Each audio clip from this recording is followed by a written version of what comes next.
Il faut que tu prophétises encore sur un grand nombre de peuples et de nations et de langues et de rois. Apocalypse 10, verset 11. ASJH 1889 du Cap Haïtien.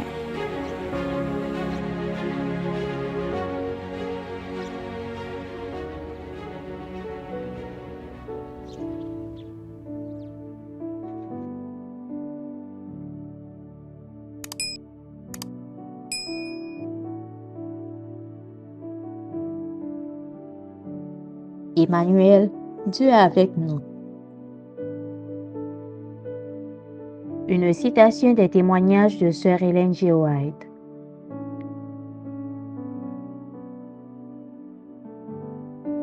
Psaume 110, verset 1er. Parole de l'Éternel à mon Seigneur. Assieds-toi à ma droite, jusqu'à ce que je fasse de tes ennemis ton marchepied. L'amour du Père en faveur d'une race déchue est insondable, indescriptible et ne supporte aucune comparaison.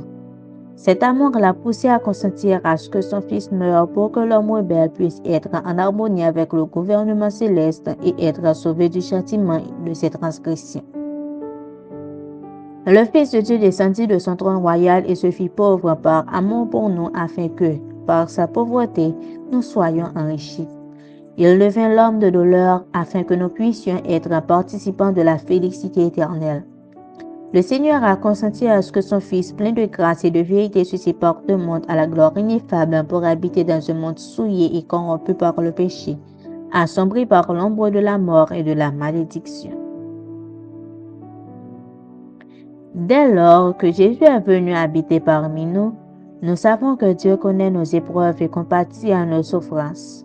Tout fils, toute fille d'Adam est à même de comprendre que notre Créateur est l'ami des pécheurs.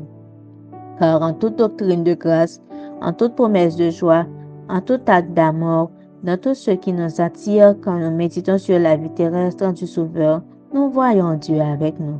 Matthieu 1er, verset 23. Par son humanité, le Christ est venu en contact avec l'humanité. Par sa divinité, il saisit le trône de Dieu. En tant que Fils de l'homme, il nous a donné un exemple d'obéissance. L'enfant de Bethléem, le doux et humble Sauveur, était Dieu manifesté en chair. 1 Timothée 3, verset 16. Dieu avec nous, ainsi notre délivrance du péché est rendue certaine. Le pouvoir d'obéir à la loi du ciel nous est assuré. En assumant notre nature, le Sauveur s'est rattaché à l'humanité par un lien qui ne sera jamais brisé, qui subsistera d'âge en âge. Un enfant nous est né, un fils nous est donné.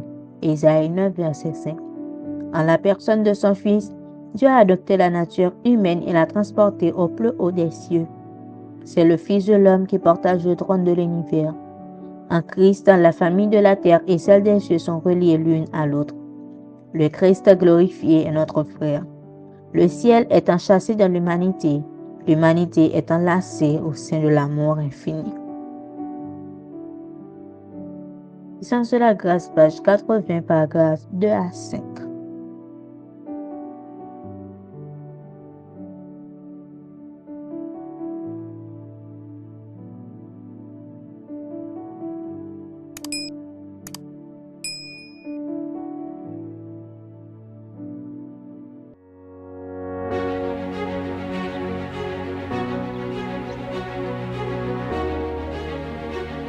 Il faut que tu prophétises encore sur un grand nombre de peuples et de nations et de langues et de rois.